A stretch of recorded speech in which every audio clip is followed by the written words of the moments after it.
Olá, você que é pai, mãe ou professor que tá aqui no canal da Prodiana. Hoje eu vim aqui pra gente bater um papo, pra eu trazer pra vocês de uma forma bem simples, bem objetiva, bem resumida, o que é e como aplicar o método fônico. Então eu vou tirar algumas dúvidas que eu tenho recebido, espero que seja um vídeo esclarecedor.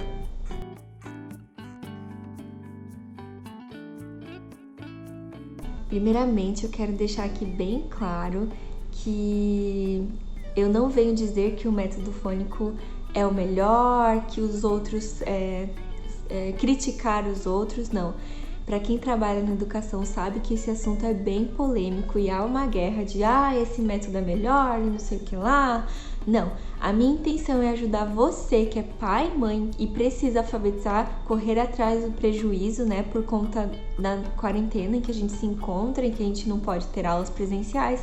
Minha intenção é te ajudar de alguma forma, e você que é professor e quer entender um pouquinho do método também. Existem vários métodos de alfabetização, são muitos mesmo. Nós temos os métodos sintéticos, que é alfabético, silábico e fônico, e nós temos os analíticos, que é a palavração, a setenciação e global.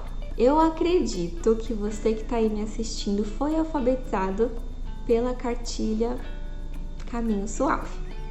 Eu acredito que a maioria, né? Na cartilha era apresentada a imagem, aí você ia relacionando com palavrinhas, né? E aí ia decorando as sílabas. O método fônico, ele vem de uma fase anterior a essa. Então eu não tô aqui para dizer que é melhor, que não sei o que lá. Ela vem uma fase anterior a essa. Então, em vez da criança decorar o silabário, né? Ba, bebe, babu, fa, fa, fi, fa, fu, ela vai aprender o som da letrinha. Então, o nome da letra é B, mas o som que ela faz é B.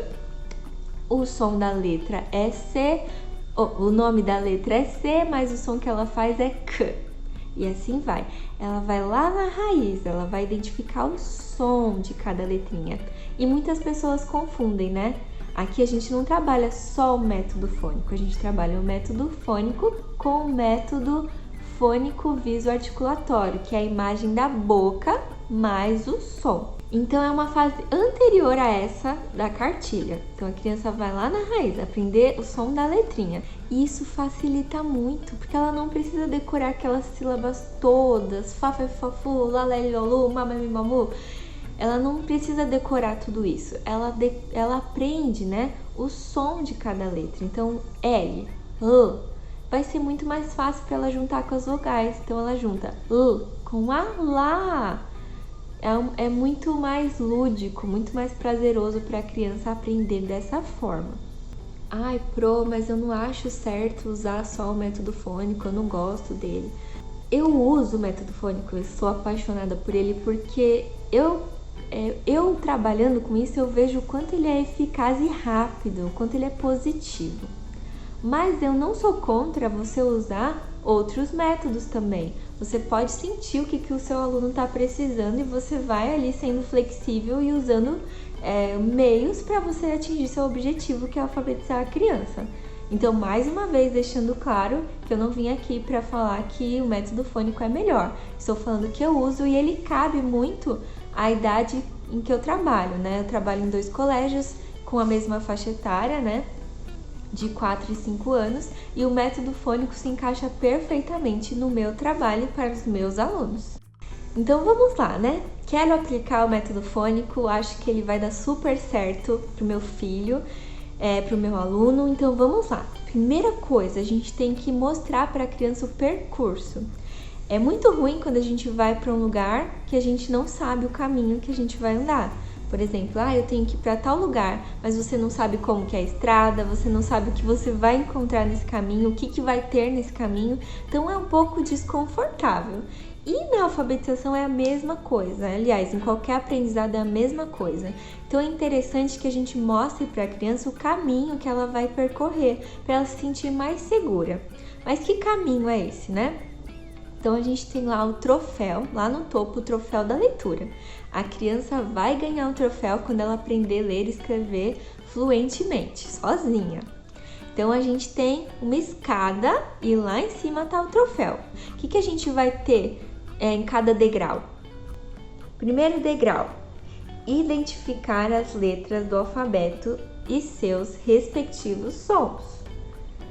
Esse é o primeiro passo, o primeiro degrau. Depois, diferenciar vogal e consoante. Depois, ler e escrever encontros vocálicos. Depois, ler e escrever palavras simples. Depois, ler e escrever palavras complexas. E aí, ela chega no topo, que é ler e escrever fluentemente. Ela chega lá no troféu. Então, a criança se sente mais segura quando ela visualiza, quando ela enxerga os passos que ela precisa dar. E isso também ajuda na avaliação do professor, para saber em qual etapa a criança está. Muito bem, agora que a gente mostrou para a criança o percurso, nós precisamos de um propósito. É muito difícil alfabetizar uma criança que não tem vontade, não tem interesse, está desmotivada. Então a gente precisa ganhar a vontade da criança. E como que a gente faz isso? Como que a gente estimula isso? Além de trazer a alfabetização de uma forma lúdica, né? Bem assim infantil, bem gostosa, prazerosa, a gente tem que trazer metáforas para ganhar a vontade do aluno. Então, se você assistiu lá a minha primeira aula, que foi a aula que viralizou aqui no canal, né? Que é da aula 1 de alfabetização método fônico. Eu vou até regravar ela porque foi o primeiro vídeo, né? Então a qualidade tá bem ruim. Então eu vou... Se você assistiu a aula 1, você vai saber que lá eu trouxe muitas metáforas, né? Eu comecei já com metáforas. Primeira aula você vai instigar a criança, vai estimular, vai fazer ela ficar interessada em aprender a ler e escrever. Então, vamos lá para um exemplo. A metáfora da bicicleta, né? Ler e escrever é igual andar de bicicleta. No começo você vai ter que conhecer as partes da bicicleta, para que serve o pedal, para que serve cada parte, né? E aí depois você vai com a ajuda da rodinha, você vai lá tentando, depois você vai tirar a rodinha, seu pai, sua mãe, sua família vai te ajudar para você não cair e depois você deslancha, você vai e consegue andar sozinho, né? E ler e escrever não é diferente. No começo a gente tem que conhecer as partes, né? O som das letrinhas. Depois a gente vai com a ajuda da da família e assim vai. Até você não precisar mais de ajuda e também ler e escrever sozinho. Então a gente vai trazendo para a criança metáforas e despertando o interesse dela pela leitura, pela escrita. E é isso. Se ficou mais alguma dúvida, deixa aqui nos comentários que a gente pode fazer um próximo vídeo. E muito obrigada pelo carinho de vocês, pelas mensagens. Eu estou muito feliz em poder ajudar. Não se esqueça de compartilhar esse vídeo e deixar o seu like. Se você ainda não é inscrito no canal, se inscreva, ative o sininho para você não perder nada. Beijo!